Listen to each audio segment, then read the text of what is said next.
Mãe, a senhora não mora mais aqui. Pegue suas coisas e vá embora. Foi isso que o meu filho Ricardo me disse na porta de casa, num sábado de manhã, com 2 vizinhos passando na calçada. A dona Lúcia parou de varrer a casa dela. O seu Antônio olhou para mim e desviou o olhar. Eu senti o sol quente no rosto e o silêncio pesado de quem acaba de presenciar uma humilhação. A Patrícia, minha nora, estava atrás dele com os braços cruzados e um sorriso de canto de boca. Eu segurei a bolsa com força, respirei fundo e falei baixo. Tá bom, filho? Por fora, firme. Por dentro, sentindo cada palavra como um soco. Olhei para o portão que eu mesma pintei 3 vezes, para as plantas que eu regava todo dia, para a janela do quarto onde o Ricardo dormiu a vida inteira. Sabe quando você percebe que virou invisível? Que tudo que você fez não valeu nada? Foi exatamente isso. Eu criei esse homem sozinha. Viúva aos 42, costureira, trabalhei até os dedos doerem para ele não faltar nada. Paguei faculdade particular dele inteira, e agora eu estava ali, sendo expulsa feito intrusa. Só que o Ricardo não sabia de uma coisa. 3 meses depois dessa manhã, ele ia bater na minha porta chorando, desesperado, implorando perdão.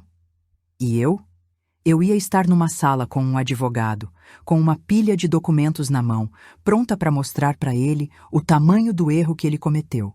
Mas para chegar até lá, eu precisei passar pelo pior. E é isso que eu vou te contar agora. Eu fiquei viúva em 2006. O Geraldo, meu marido, teve um infarto no trabalho.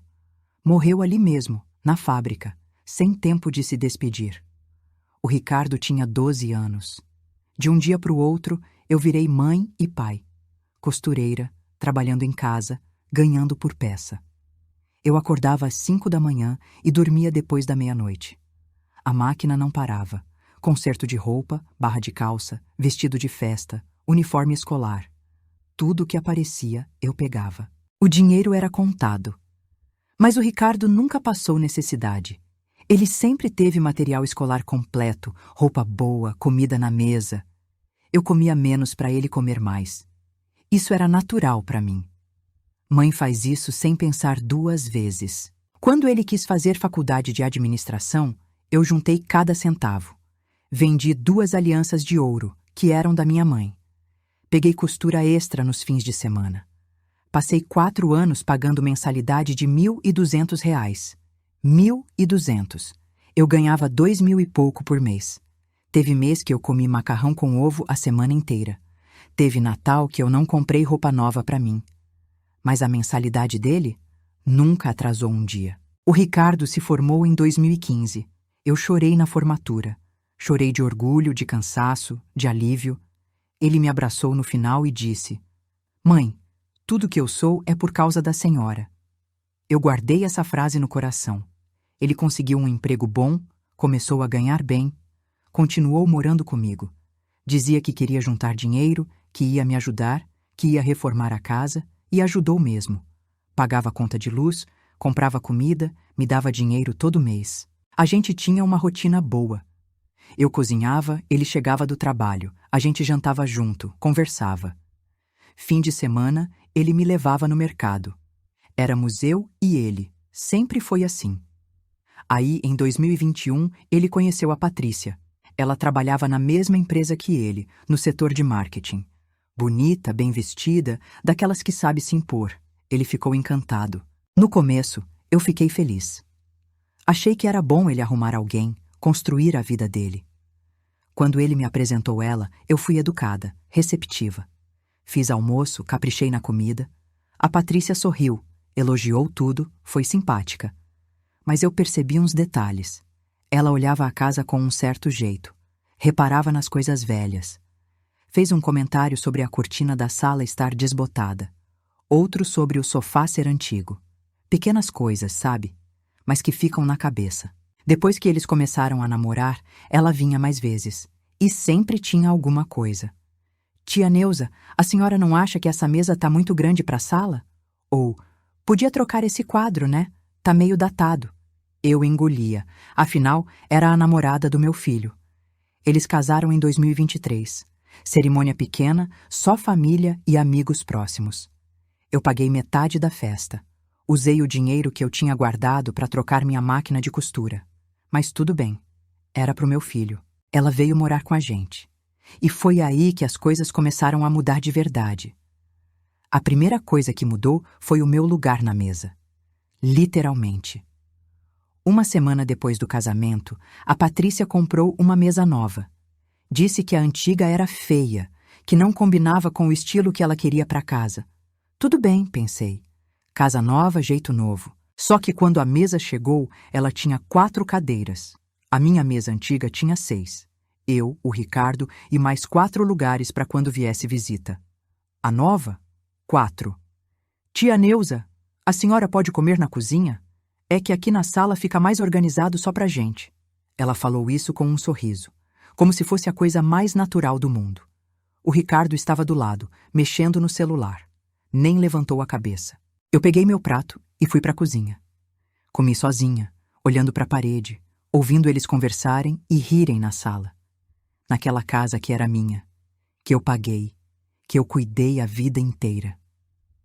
Engoli a comida com um nó na garganta. Depois veio a história do quarto. Eu sempre dormi no quarto maior, que tinha sido meu e do Geraldo. O Ricardo dormia no quarto menor. Quando a Patrícia chegou, ela falou que precisavam de mais espaço, que iam ter filho, que o quarto dela tinha que ter closet. A senhora não se importa de trocar, né, tia? O quarto menor é mais aconchegante. E a senhora tá sozinha mesmo. Eu troquei. Levei minhas coisas, minha cômoda velha, minha roupa, minhas fotos do Geraldo. Fiquei num quarto que mal cabia a cama direito. Mas engoli também. A Patrícia reformou o quarto grande inteiro. Pintou, colocou papel de parede, comprou um móvel novo. Jogou fora a cômoda que era da minha sogra. Eu vi na caçamba na rua. Chorei escondida. O Ricardo não disse nada. Aí começaram as ordens. Porque eram ordens, não pedidos. Tia Neuza, lava essas roupas aqui pra mim? Tenho uma reunião importante. Tia Neuza, passa essas camisas do Ricardo? Ele vai viajar a trabalho. Tia Neuza, faz um almoço legal hoje? Vai vir uma amiga minha aqui. Eu virei empregada na minha própria casa. Um dia eu reclamei. Falei pro Ricardo, filho, eu tô me sentindo explorada. A Patrícia só me pede coisa, não me trata como família. Ele suspirou, irritado. Mãe, ela tá só pedindo ajuda. A senhora fica em casa o dia inteiro mesmo. Não custa nada ajudar, né? Fiquei sem chão. Eu que criei esse menino. Eu que trabalhei até os dedos calejarem para ele estudar. E agora ele achava que eu não fazia nada? Depois desse dia, eu comecei a anotar. Peguei um caderno velho e comecei a escrever. Data, hora, o que aconteceu. Tudo. 10 de março de 2024. Patrícia pediu para eu lavar 15 peças de roupa dela. Não agradeceu. 17 de março de 2024. Fui excluída do almoço de domingo. Ela convidou os pais dela e disse que eu ia ficar mais confortável no quarto. 23 de março de 2024. Joguei fora meu tapete da sala. Patrícia disse que era velho e feio. Ricardo concordou com ela. Eu percebi que precisava de mais do que anotações. Comecei a tirar fotos. Fotografei a lista de tarefas que a Patrícia deixava para mim na geladeira. Fotografei as mensagens que ela mandava no grupo da família, onde ela decidia tudo, e eu nem era consultada. Teve um dia que ela mudou a fechadura da casa sem me avisar. Eu cheguei da rua e minha chave não entrou. Tive que tocar a campainha. Ela abriu, irritada. Ah, tia, esqueci de te dar a chave nova. Deixa aí que depois eu pego uma cópia. Demorou 3 semanas. 3 semanas eu dependendo dela para entrar na minha própria casa. E o pior, ela começou a controlar meu dinheiro. Minha aposentadoria era pouca, R$ 1.100. Eu sempre ajudei nas despesas da casa. Luz, água, mercado. Mas a Patrícia começou a cobrar mais. Tia, a conta de luz veio alta. A senhora tem que pagar metade. Metade dava 500 e poucos reais. Sobrava 600 para mim. Para remédio, para roupa, para tudo. Ela sabia que eu não tinha para onde ir. E usava isso. Mas eu continuava registrando. Guardando tudo numa caixa de sapato velha, no fundo do guarda-roupa. Anotações, fotos, prints de mensagem. Sem saber ainda exatamente o que ia fazer com aquilo. Mas sentindo que um dia ia precisar. Foi em junho de 2024 que aconteceu o que eu nunca imaginei que meu filho seria capaz de fazer. O Ricardo chegou para mim numa quinta-feira à noite. Eu estava no quarto costurando uma bainha. Ele sentou na beirada da cama com aquela cara de preocupado. Mãe, preciso te pedir uma coisa. Meu coração apertou. Filho pedindo ajuda, mãe não nega. É automático. A empresa está passando por uma reestruturação. Eu preciso fazer um curso de especialização urgente, senão vou perder a promoção. Custa R$6.000. Tem que pagar essa semana. R$6.000. Eu tinha 8.000 guardados. Era tudo que eu juntei em 3 anos. Dinheiro da aposentadoria, de uns bicos de costura que eu ainda fazia, guardado para emergência, para algum problema de saúde, para qualquer coisa. Filho, isso é muito dinheiro. Ele segurou na minha mão. Mãe, eu te devolvo em 3 meses. Com a promoção, meu salário aumenta. Eu prometo. A senhora confia em mim, né? Confiar. Claro que eu confiava. Era meu filho. No outro dia de manhã, fui no banco e tirei os 6.000. Entreguei para ele. Ele me abraçou, agradeceu. Disse que eu era a melhor mãe do mundo. 2 semanas depois, eu estava passando roupa na área de serviço. A Patrícia estava na sala, no telefone com uma amiga. Ela achava que eu não ouvia. Amiga, você precisava ver o anel que o Ricardo me deu. Lindo! R$6.000. Eu nem pedi. Ele que quis me surpreender. Disse que eu mereço. O ferro caiu da minha mão. Quase queimou a roupa. R$6.000. Exatamente o valor que eu dei para ele. Senti o sangue ferver, mas respirei fundo. Não confrontei. Não falei nada. Guardei aquela informação. Naquela noite, quando eles dormiram, fui até a sala. Vi a bolsa da Patrícia em cima do sofá. Peguei o celular dela. Sabia a senha porque vi ela digitando 1000 vezes. Era o aniversário dela mesmo. Entrei nas mensagens. Procurei conversas com o Ricardo e encontrei. Amor, conversei com a minha mãe. Ela vai emprestar os 6.000 pra gente. Falei que era para um curso. Resposta da Patrícia. Ótimo, amanhã a gente vai buscar meu anel. Ela é tão boba, acredita em tudo que você fala. Tirei foto da tela com meu celular. A mão tremia, mas consegui. Voltei para o meu quarto, fechei a porta e chorei em silêncio. Meu filho tinha mentido para mim. Meu filho tinha me usado. E ela, aquela mulher, tinha manipulado tudo. No dia seguinte, fui no banco de novo. Pedi para mudar a conta da minha aposentadoria para outra agência. Uma que eles não conheciam. Abri uma conta nova, só minha, com senha que ninguém sabia. Transferi os 2.000 que sobraram. E pedi para o gerente me explicar como funcionava extrato detalhado, como eu podia acompanhar tudo pelo aplicativo. Comecei a investigar. Entrei no meu e-mail antigo e procurei mensagens trocadas com o Ricardo. Encontrei 3 empréstimos que ele tinha pedido antes. 1.500 em 2023 para consertar o carro. 2.000 em janeiro de 2024 para ajudar um amigo. 800 em março para pagar dentista. Nenhum devolvido. Nunca. Somei tudo. R$10.300. Mais da metade do que eu tinha conseguido juntar em anos. Fui nos grupos de família do WhatsApp. A Patrícia tinha postado foto de viagem para a praia em fevereiro. Exatamente 1 mês depois do empréstimo pro amigo. Restaurante caro, hotel 5 estrelas, print. Salvei tudo. Procurei no Instagram dela. Lá tinha foto do carro consertado. 0 arranhão, brilhando. E uma legenda, presente do amor da minha vida. Print. Montei uma pasta no meu celular. Chamei de documentos. Coloquei tudo lá dentro. Mensagens, prints, fotos, anotações com datas e valores. E continuei agindo como se nada tivesse acontecido. Lavava roupa, fazia comida, abaixava a cabeça. Mas por dentro eu estava mudando. A dor estava virando outra coisa. Estava virando raiva. Raiva fria, calculada. Eles achavam que eu era boba, que eu era velha e inocente demais para perceber. Estavam errados. Foi num domingo de julho, churrasco na casa da irmã do Ricardo, a Valéria. Família toda reunida. Tios, primos, cunhados. Umas 20 pessoas. Eu fui porque a Valéria tinha me ligado e insistido. Tia Neuza, Faz tempo que a gente não te vê direito. Vem, por favor. Ela sempre foi carinhosa comigo.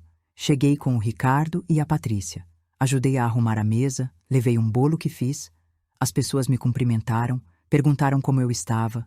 Eu sorri, disse que estava tudo bem. A Patrícia ficou o tempo todo grudada nas amigas dela, primas do Ricardo que eram da idade dela, rindo alto, tomando vinho, postando foto. No meio da tarde, eu estava sentada numa cadeira de plástico no canto do quintal.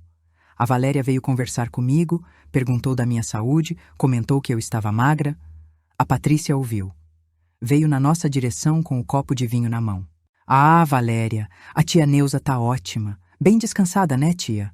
Agora que ela não trabalha mais, só fica em casa fazendo nada. Senti o sangue subir, mas respirei. A Valéria franziu a testa. Como assim fazendo nada? A tia Neuza sempre foi trabalhadeira.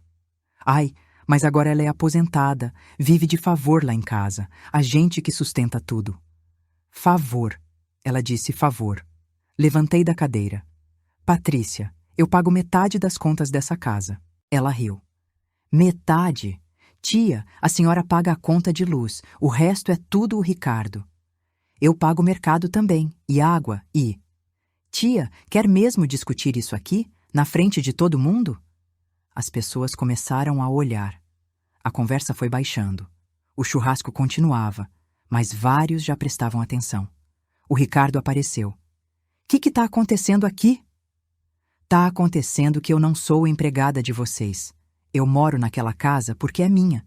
Eu que paguei. A Patrícia deu um passo na minha direção. A voz saiu alta, firme, para todo mundo ouvir. A casa era sua. Agora é do Ricardo. Ele que paga IPTU. Ele que paga reforma. Ele que paga tudo. A senhora mora lá porque a gente tem pena. Silêncio. 20 pessoas olhando. A Valéria de boca aberta. O cunhado do Ricardo parado com o espeto na mão. As crianças até pararam de correr. Eu olhei para o Ricardo, esperando que ele dissesse alguma coisa, que defendesse a mãe dele, que colocasse a mulher dele no lugar. Ele olhou para o chão e falou baixo. Mãe, a gente conversa isso em casa. Não aqui. Não negou. Não me defendeu. Concordou. Senti as pernas bambearem. A Valéria segurou no meu braço. Tia Neuza. Eu tirei o braço dela devagar. Peguei minha bolsa que estava na cadeira. Olhei para Patrícia, depois para o Ricardo. Tá bom. Foi só isso que eu disse. Tá bom. Atravessei o quintal. Todos me olhando em silêncio. Passei pela mesa de comida, pelo pessoal parado com copo na mão, pelo portão. A Valéria correu atrás de mim. Tia, espera! Deixa eu te levar em casa. Não precisa, filha. Eu vou sozinha. Peguei um ônibus. Sentei no fundo, olhando pela janela. Lágrima descendo, mas sem soluço. Dor seca, pesada. Cheguei em casa, tranquei a porta do meu quarto e sentei no chão. Fiquei ali, encostada na parede, olhando para o teto. E foi naquele momento, naquele silêncio, que eu decidi. Chega. Chega de abaixar a cabeça. Chega de engolir. Chega de ser humilhada. Eu ia reagir. E ia doer. Passei aquela noite inteira acordada, deitada na cama, olhando para o teto, ouvindo o silêncio da casa. O Ricardo e a Patrícia chegaram tarde. Ouvi eles entrarem, conversando baixo, rindo de alguma coisa, como se nada tivesse acontecido. Como se não tivessem acabado de me humilhar na frente da família inteira. Nenhum dos dois bateu na minha porta. Quando amanheceu, eu ainda estava de olho aberto. Levantei, lavei o rosto, olhei para o espelho. Eu estava cansada. Olheiras fundas, cabelo despenteado, rosto inchado de tanto chorar. Mas tinha uma coisa diferente no meu olhar. Não era mais tristeza. Era determinação. Fui até o guarda-roupa. Tirei a caixa de sapato velha do fundo, aquela onde eu guardava tudo. Coloquei em cima da cama e abri. Caderno com anotações. Prints de mensagens, fotos, comprovantes de transferência bancária. Tudo que eu tinha juntado nos últimos meses estava ali. Sentei na cama e comecei a organizar. Separei por tipo, documentos financeiros de um lado, prints de conversas do outro, fotos de humilhações do outro. Peguei uma caneta e uma folha em branco. Escrevi no topo: o que eles me devem. Comecei a fazer as contas. 6.000 do curso que virou anel. 1.500 do conserto do carro. 2.000 do amigo. 800 do dentista. Total até agora, 10.300. Mas tinha mais. Fui nas minhas anotações. Contei quantas vezes eu tinha pago conta de luz inteira quando eles disseram que era metade. 5 vezes. R$ 500 cada, mais 2.500. Mercado que eu paguei sozinha enquanto eles viajavam. 3 vezes. R$ 600 por vez. Mais 1.800. Remédio do Ricardo que eu comprei quando ele disse que estava sem dinheiro. R$ 400. IPTU que eu paguei no ano passado porque ele esqueceu. R$ 900. Somei tudo. R$ 15.900. Quase R$ 16.000 que eles me tiraram. Em menos de 2 anos. Eu ganhava 1.100 por mês de aposentadoria. 16.000 era mais de um ano inteiro do meu trabalho. Um ano inteiro. Peguei outra folha. Escrevi: o que eles me fizeram. Listei cada humilhação. Cada momento de desrespeito. A mesa nova com 4 cadeiras. O quarto que me tiraram. As ordens diárias. A fechadura mudada. A palavra favor dita na frente de todos. Olhei para as 2 folhas. Uma com números. Outra com dor. E decidi que ia cobrar as 2 coisas. Peguei meu celular. Entrei no Google.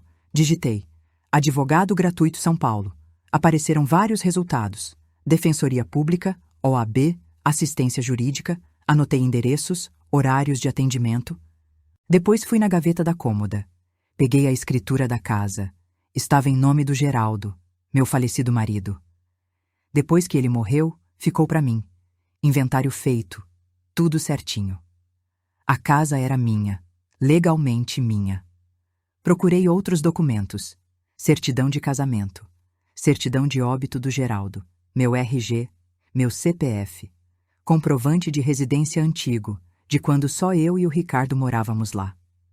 Organizei tudo numa pasta plástica velha que eu tinha. Levantei e fui até a sala. A casa estava vazia. Segunda-feira de manhã, os 2 no trabalho. Olhei em volta. Aquela sala que eu limpei milhares de vezes. O sofá que eu comprei prestação. A TV que foi presente de Natal que o Geraldo me deu em 2004. O quadro da parede que era da minha mãe. Tudo ali tinha história. Minha história. E eles achavam que podiam tirar de mim. Voltei pro quarto. Sentei na cama de novo. Peguei o celular e reli as mensagens que tinham me destruído. Ela é tão boba, acredita em tudo que você fala. Respirei fundo. Não era mais boba. E não ia mais acreditar. Abri a agenda do celular. Marquei. Terça-feira, 9h, Defensoria Pública. Depois fui no armário. Escolhi minha roupa mais séria. Calça preta, blusa branca, sapato fechado. A roupa que eu usava em velório, em reunião de banco, em coisa importante. Passei a roupa. Separei a bolsa. Conferi se todos os documentos estavam na pasta. Olhei para o espelho de novo. Agora eu não via mais uma mulher cansada. Via uma mulher pronta para lutar. Eles tinham me empurrado para o fundo do poço. Tinham tirado minha dignidade, meu dinheiro, meu lugar. Mas esqueceram de uma coisa. Eu era mais forte do que eles imaginavam. Eu tinha criado um filho sozinha. Tinha trabalhado até os dedos sangrarem. Tinha sobrevivido à morte do meu marido. Eu não ia desistir agora. Eles iam descobrir quem era Neuza de verdade. E ia doer muito mais neles do que doeu em mim. Na terça-feira de manhã, eu estava na porta da Defensoria Pública às 8h30. Cheguei cedo, nervosa, com a pasta de documentos embaixo do braço. Peguei senha. Esperei quase 2 horas. Quando me chamaram, entrei numa sala pequena, com uma mesa, 2 cadeiras e um ventilador barulhento no canto. A defensora era jovem, cansada. Atendia uns 10 casos por dia. Olhou para mim, olhou para a fila lá fora e perguntou: "O que a senhora precisa?" Comecei a explicar. Falei do empréstimo, da casa, da humilhação. Ela me interrompeu no meio. "A senhora tem provas?" Mostrei os prints, as anotações, os comprovantes. Ela olhou rápido, suspirou. "Olha, isso vai demorar.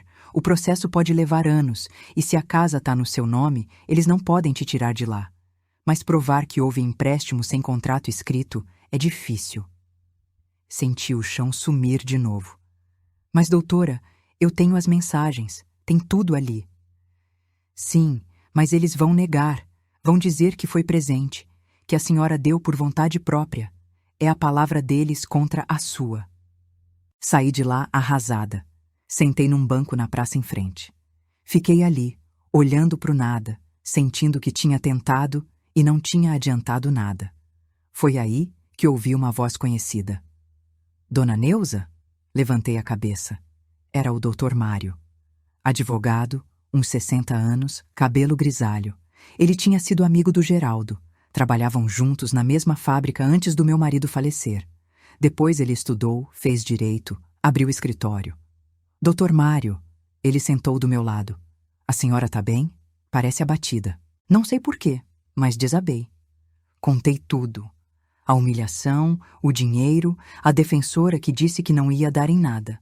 Falei chorando, sem parar, enquanto ele ouvia em silêncio. Quando terminei, ele ficou uns segundos calado. Depois perguntou: "A senhora tem essas provas com a senhora agora?" Abri a pasta.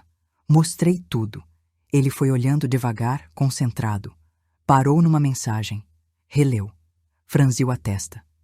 "Dona Neuza, a senhora sabe que o nome da casa tá só no seu nome, né?" "Sei. O Ricardo não tem nada no papel." "E ele paga IPTU?" "Ele pagou o ano passado, mas eu também pago. Às vezes eu, às vezes ele." Dr. Mário anotou alguma coisa no celular dele. "E essa parte aqui, do anel? A senhora tem foto do anel?" "Tenho. A Patrícia postou no Instagram. Manda pra mim." Mandei na hora. Ele olhou e deu um sorriso pequeno. "Dona Neuza, eu acho que a gente consegue fazer mais do que a defensora falou. Muito mais." Me explicou que empréstimo sem contrato era difícil, mas não impossível. Principalmente se tivesse prova de mensagem clara, confissão digital e testemunha. "A senhora falou com alguém sobre esse dinheiro antes de emprestar?" Pensei. Falei com a Valéria, minha cunhada. Liguei para ela no dia seguinte. Comentei que tinha ajudado o Ricardo. Ótimo, ela é testemunha. Depois ele foi mais fundo. Perguntou sobre a casa, sobre reformas, sobre quem pagava o quê. "Dona Neuza, se ele está pagando reforma, colocando o nome dele em conta, agindo como dono, isso se chama esbulho possessório. Ele está tentando tomar sua propriedade aos poucos." Senti um frio na barriga. Ele faria isso? Dr. Mário me olhou sério. Pelo que a senhora contou, ele já fez. Ficamos mais uma hora ali, na praça. Ele foi anotando tudo. Fez perguntas que eu nunca tinha pensado. Descobriu coisas. "Essa Patrícia trabalha registrada?" "Trabalha. Então ela tem renda. Por que a senhora está pagando metade das contas se eles dois ganham bem mais que a senhora?" Nunca tinha pensado por esse lado. "E outra coisa, dona Neuza. A senhora sabia que se ele te expulsar de casa, isso é abandono de incapaz? A senhora tem mais de 60 anos. É crime." Crime. Meu filho podia estar cometendo crime contra mim. Dr. Mário fechou o caderno. "A senhora quer mesmo ir até o fim nisso?" "Quero. Então a gente vai fazer o seguinte. Eu vou montar um plano em 3 partes." Explicou cada uma. Primeiro, parte legal. Ele ia entrar com uma ação de cobrança dos empréstimos, mais uma ação de reintegração de posse, provando que a casa era minha e que eu estava sendo coagida. E se eles reagissem mal, ele entrava com representação por abandono de incapaz. Segundo, parte social. Ele disse que eu precisava contar para a família o que estava acontecendo. Não para fazer fofoca, mas para ter testemunhas, para ter apoio, para eles não virarem a história contra mim depois. Terceiro, parte emocional. Ele olhou para mim firme. "Dona Neuza, a senhora vai ter que aguentar a pressão. Eles vão te procurar, vão chorar, vão ameaçar, vão prometer. A senhora precisa estar pronta." "Eu tô pronta." "Tem certeza?" Olhei para ele. Pensei em tudo que eu tinha passado. Nas noites em claro costurando. No Geraldo que morreu sem eu poder me despedir. No Ricardo que eu criei com tanto amor. na humilhação no churrasco. Tenho. Ele estendeu a mão. Então vamos começar. Apertei a mão dele. Firme. Voltei para casa naquele dia diferente. Ainda doía, ainda pesava. Mas agora eu tinha um caminho. Tinha um plano. Tinha alguém do meu lado. E mais importante, eu tinha provas. Eles acharam que eu era fraca, que eu ia abaixar a cabeça para sempre. Estavam muito enganados. Dr. Mário marcou a reunião para sexta-feira às 10 da manhã, no escritório dele. Disse para eu avisar o Ricardo e a Patrícia que era sobre assunto de família importante. Mandei mensagem no grupo. Sexta, 10 horas, escritório do Dr. Mário, Rua 7 de Abril, 428, assunto urgente. O Ricardo respondeu: Que assunto, mãe?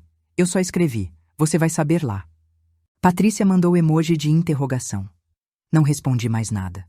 Passei os dias seguintes me preparando. Não era só juntar papel. Era me preparar por dentro também. Na quarta à noite, tirei todos os documentos da pasta. Coloquei na mesa do quarto. Organizei na ordem que o Dr. Mário tinha pedido.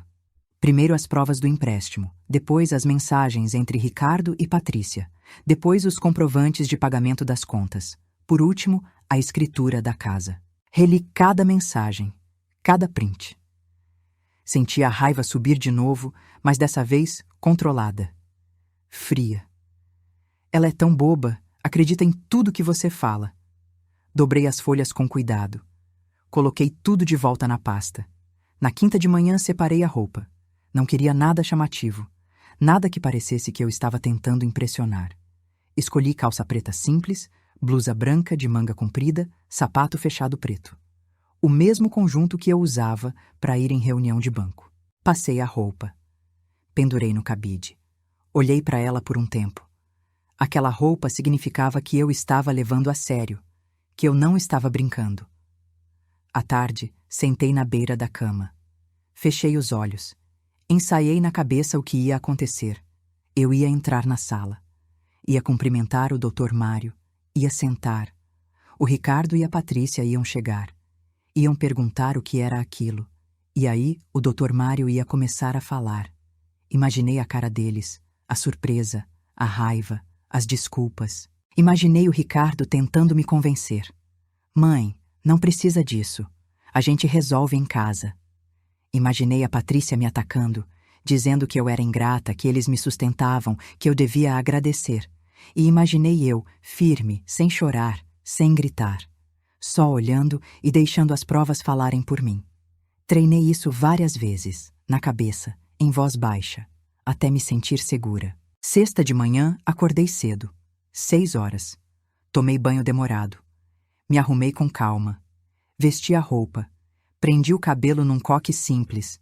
Passei batom clarinho. Me olhei no espelho. Não parecia uma mulher destruída. Parecia uma mulher resolvida. Peguei a pasta. Conferi pela última vez se estava tudo lá. Estava. Saí do quarto. A casa estava em silêncio. Ricardo e Patrícia ainda dormiam. Deixei um bilhete na geladeira. Saí cedo. Nos vemos às 10 horas no endereço que mandei. Peguei ônibus. Desci 3 pontos antes. Quis caminhar um pouco. A rua estava movimentada. Gente indo trabalhar. Lojas abrindo. Céu meio nublado. Clima pesado. Cada passo que eu dava, sentia o peso da pasta debaixo do braço. Mas não era peso ruim. Era peso de prova. De verdade. Cheguei no prédio às 9h30. Dr. Mário já estava lá, organizando a sala de reunião. Mesa grande, 6 cadeiras, ar-condicionado ligado. Dona Neuza, pronta? Pronta. Ele pegou minha pasta, colocou numa mesa de apoio, arrumou os documentos na ordem certinha, deixou tudo estratégico. Eles vão tentar te desestabilizar, vão chorar, vão negar, vão acusar, mas a senhora não precisa responder tudo. Eu tô aqui, deixa eu conduzir. Assenti. Sentei numa cadeira. Esperei. 9h50. Dr. Mário olhou para mim. Respira fundo. Respirei. 10 horas em ponto. A secretária abriu a porta. Dr. Mário, chegaram. Ouvi passos no corredor. Vozes. Meu coração acelerou. Mas não de medo. De adrenalina. A porta abriu. Ricardo entrou primeiro. Depois a Patrícia. Eles me viram sentada. Olharam para o Dr. Mário. Olharam de volta para mim. Ricardo franziu a testa. Mãe, o que está acontecendo? Eu não respondi. Dr. Mário apontou para as cadeiras. Sentem, por favor, temos muito que conversar. E começou. Ricardo e Patrícia sentaram do outro lado da mesa. Ela com cara de quem não queria estar ali. Ele confuso, olhando para mim, para o Dr. Mário, tentando entender. Dr. Mário abriu uma pasta. Colocou os óculos. Olhou para os dois. Bom dia, obrigado por virem. Eu sou o Dr. Mário, advogado da Dona Neuza. Estamos aqui porque existem questões graves que precisam ser resolvidas. Patrícia cruzou os braços. Graves? Que dramatização é essa? Vou ser direto. A Dona Neuza me procurou porque vem sendo vítima de apropriação indébita, coação moral e abandono material. E tem provas de tudo. Ricardo ficou pálido. Mãe, do que ele está falando? Eu continuei quieta, só olhando. Dr. Mário pegou a primeira folha. Em junho deste ano, o Sr. Ricardo pediu R$ 6.000 emprestado para sua mãe. Disse que era para um curso de especialização urgente. Ela emprestou. O senhor devolveu? Eu vou devolver. É que... O senhor devolveu ou não? Ainda não. Dr. Mário colocou um print na mesa. Virou para eles verem. Era a conversa entre Ricardo e Patrícia. Amor, conversei com a minha mãe. Ela vai emprestar os 6.000 pra gente. Falei que era para um curso. Resposta da Patrícia. Ótimo. Amanhã a gente vai buscar meu anel. Ela é tão boba. Acredita em tudo que você fala. Silêncio. Ricardo leu. Releu. Ficou branco. Patrícia olhou para o celular dela instintivamente, como se checando se ainda tinha aquela mensagem. Isso foi tirado de contexto, ela falou. Contexto? Dr. Mário pegou outra folha. Contexto é a foto do anel de R$ 6.000 que a senhora postou no Instagram 2 semanas depois. Aqui. Data, valor, legenda. Colocou a foto impressa na mesa. Patrícia não respondeu. Ricardo passou a mão no rosto. Mãe, eu ia devolver, eu juro que... Não acabou. Dr. Mário pegou outra pilha de papéis. Tem mais. Janeiro de 2024. R$ 2.000. Para ajudar um amigo. Nenhum amigo foi ajudado. O dinheiro foi para uma viagem para a praia. Aqui as fotos que a senhora Patrícia postou. Hotel 5 estrelas, restaurante caro. Mais provas na mesa. Novembro de 2023. 1.500. Consertar o carro. O carro não tinha nada. Foi presente para a esposa. Post no Instagram dela. Presente do amor da minha vida. Ricardo afundou na cadeira. Março de 2024. R$ 800. Dentista. Nenhum dentista foi pago. A Dona Neuza checou. Dr. Mário juntou os papéis. Total de empréstimos não devolvidos. R$ 10.300. Eu vou pagar tudo de volta. Ricardo levantou a voz. Mãe, eu vou... Senta. A voz do Dr. Mário cortou. Ricardo sentou. Não acabou. Tem a parte das contas da casa. A Dona Neuza pagou conta de luz inteira 5 vezes quando vocês disseram que era metade. Mais 2.500. Mercado que ela bancou sozinha enquanto vocês viajavam. 1.800. Remédio do senhor. 400. IPTU do ano passado. 900. Ele pegou uma calculadora. Apertou os números na frente deles. Total geral. R$ 15.900. Isso em menos de 2 anos. A Dona Neuza ganha R$ 1.100 de aposentadoria. Vocês dois ganham mais de 6.000 juntos. E mesmo assim, sugaram ela até secar. Patrícia explodiu. Ela mora na nossa casa. A gente sustenta ela. Nossa casa? Dr. Mário pegou outro documento. Bateu na mesa. Escritura registrada em cartório. Propriedade exclusiva de Neuza Aparecida da Silva. O senhor Ricardo não tem nada. Nada. A casa é dela. Mas eu reformei. Eu paguei pintura, sem autorização formal. Sem contrato. Isso não te dá direito nenhum. E mais. Dr. Mário se inclinou para frente. Pelo Estatuto do Idoso, artigo 99, abandonar pessoa maior de 60 anos em situação de risco é crime. Pena de 6 meses a 3 anos. O senhor expulsou sua mãe de casa na frente de testemunhas. Lembra? Ricardo ficou mudo. A dona Lúcia e o seu Antônio viram. Estão dispostos a depor. E no churrasco da sua irmã, 20 pessoas ouviram a senhora Patrícia humilhar a dona Neuza, dizendo que ela vivia de favor, que vocês tinham pena dela. Patrícia abriu a boca. Fechou. Não saiu som. Dr. Mário juntou todos os papéis. Então é o seguinte: ou vocês pagam os R$ 15.900 de volta em até 60 dias, ou eu entro com ação de cobrança, mais representação criminal por abandono de incapaz, mais dano moral.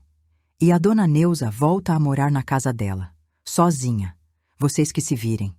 Ricardo estava tremendo. Mãe, por favor. Olhou para mim, olhos vermelhos, voz quebrada.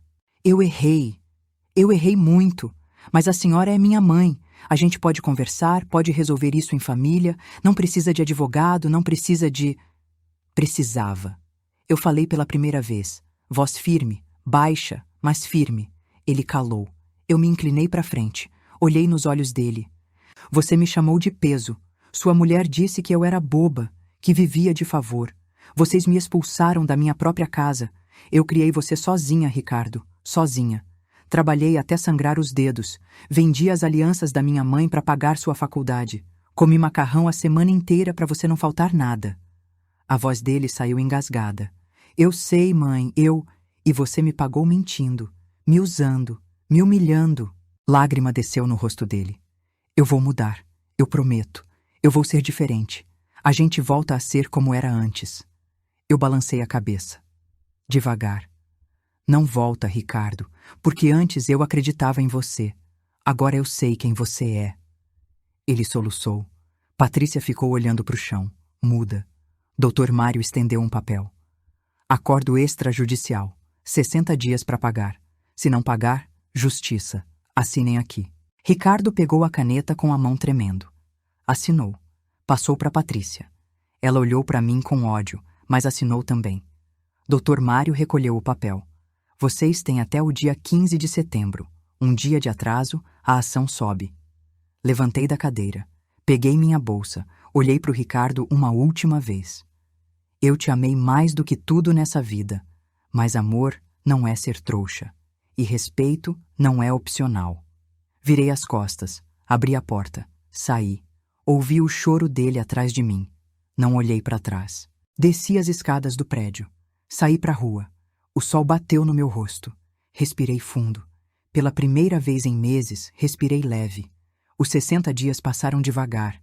Ricardo tentou me ligar 7 vezes na primeira semana. Eu não atendi. Mandou mensagens. Mãe, me desculpa. Mãe, a gente precisa conversar. Mãe, eu tô desesperado. Eu lia. Não respondia. A Valéria, minha cunhada, me ligou. Disse que o Ricardo tinha contado tudo para ela. Que ele estava destruído, que a Patrícia tinha ficado furiosa, tinha brigado com ele, ameaçado pedir divórcio. Tia Neuza, ele tá sofrendo muito. Ele mereceu, Valéria. Eu sei, mas ele é seu filho. Exatamente por isso ele tinha que saber que mãe também tem limite. No dia 15 de setembro, o dinheiro caiu na minha conta. R$ 15.900, completo. Olhei para o extrato. Respirei fundo. Chorei um pouco. Não de tristeza, de alívio. Dr. Mário me ligou. Dona Neuza, o pagamento foi feito. A senhora quer encerrar o caso ou quer seguir com alguma outra ação? Quero encerrar. Recebi o que era meu. É o suficiente. E a casa? A senhora quer que eles saiam? Pensei. Pensei muito. Não. A casa é grande. Tem 3 quartos. Eu vou morar no meu quarto, eles no deles, mas com regras. Regras claras. A senhora tem certeza? Tenho. Liguei para o Ricardo. Ele atendeu no primeiro toque. Mãe? A voz saiu desesperada. Recebi o dinheiro. Eu sei. Escuta o que eu vou falar. Eu vou continuar morando na casa. É minha. Você e a Patrícia podem ficar, mas do meu jeito. Silêncio do outro lado. Eu vou ter chave. Vou entrar e sair quando quiser. Ninguém muda a fechadura, ninguém mexe nas minhas coisas, ninguém me dá ordem. Eu pago minha parte das contas. Vocês pagam a de vocês, dividido certinho. Nada de você paga essa, eu pago aquela. Tudo anotado, tudo transparente. Tá bom, mãe. Não acabei. Eu como na mesa da sala, quando eu quiser. Se tiver visita de vocês e eu quiser ficar no quarto, eu fico. Mas se eu quiser sentar na sala, eu sento. É a minha casa. Tá bom. E mais uma coisa, Ricardo. Respeito. Sua mulher fala comigo com educação. Você fala comigo com educação. Se eu sentir humilhação de novo, eu saio e deixo vocês sem casa, entendeu? Entendi, mãe. Então a gente tem um acordo. Desliguei. Voltei para casa naquele mesmo dia. Entrei com a cabeça erguida. O Ricardo estava na sala. A Patrícia também. Ela me olhou. Não sorriu, mas acenou com a cabeça. Um aceno seco, curto. De quem sabe que perdeu. Eu acenei de volta. Do mesmo jeito. Fui pro meu quarto. Tranquei a porta. Sentei na cama. Olhei em volta. Era pequeno, mas era meu. E ninguém ia tirar de mim de novo. As semanas foram passando. A convivência ficou estranha no começo. Educada demais. Formal. Eles cumprimentavam, eu cumprimentava. Comíamos em silêncio. Cada um no seu canto. Mas foi melhorando aos poucos. Não voltou a ser como era. Nunca ia voltar. Mas ficou vivível. O Ricardo tentou puxar conversa algumas vezes. Perguntava como eu estava, se precisava de alguma coisa. Eu respondia curto, mas respondia. A Patrícia mudou. Parou de dar ordens. Parou de fazer comentários sobre as minhas coisas. Quando precisava de algo, pedia. Tia Neuza, a senhora pode me emprestar o ferro? Não era mais tia Neuza. Passa isso aqui para mim. Um dia, uns 3 meses depois, eu estava na sala assistindo televisão. O Ricardo chegou do trabalho, sentou do meu lado. Ficou uns minutos em silêncio. Depois falou baixo. Mãe, eu sei que eu estraguei tudo. Eu sei que a senhora não confia mais em mim. E eu não tô pedindo para a senhora perdoar. Só quero que saiba que eu me arrependo todo dia. Todo dia. Olhei para ele. Vi o menino que eu criei, o homem que ele virou e o erro gigante que ele cometeu. Ricardo, você me machucou fundo, mais fundo do que você imagina, e confiança demora para voltar. Talvez nunca volte completamente. Ele baixou a cabeça. Mas, eu continuei, você é meu filho. Eu ainda te amo. Só não vou mais me deixar pisar. Nunca mais. Ele assentiu. Limpou a lágrima que escorreu. Obrigado, mãe. Hoje, passado mais de 1 ano, a gente vive assim. Cada um no seu canto. Respeitoso, cordial. Tem dias que conversamos mais. Tem dias que menos. A Patrícia nunca pediu desculpas, mas mudou o jeito de me tratar. E para mim já é alguma coisa. Eu uso o dinheiro que recebi de volta para mim. Comprei roupa nova, fui no dentista, guardei o resto para emergência. Dessa vez, ninguém põe a mão. E aprendi uma coisa: dignidade não é negociável. Respeito não se implora. E amor de mãe, por mais forte que seja, não pode ser desculpa para aceitar abuso. Eu dei a vida pelo meu filho. Mas quase perdi a minha no processo. E isso não tá certo. Hoje, eu durmo tranquila. Como na mesa da sala quando quero. Saio e volto quando quero. Fecho a porta do meu quarto e sei que ninguém vai entrar sem pedir. É pouco? Talvez. Mas é meu. E ninguém tira de mim nunca mais. Se você tá passando por algo parecido, escuta o que eu vou te falar. Você não é obrigado a aguentar humilhação. Nem de filho, nem de nora, nem de genro, nem de ninguém. Você merece respeito, você merece dignidade. E se precisar, procura ajuda. Advogado, assistente social, família, amigo. Não fica quieto, não engole, porque a vida é curta demais para você viver de favor na sua própria casa. Se essa história te tocou, comenta aqui de qual cidade você está falando. E fica comigo para os próximos vídeos que vão aparecer aí na tela. Alguém pode precisar ouvir isso hoje.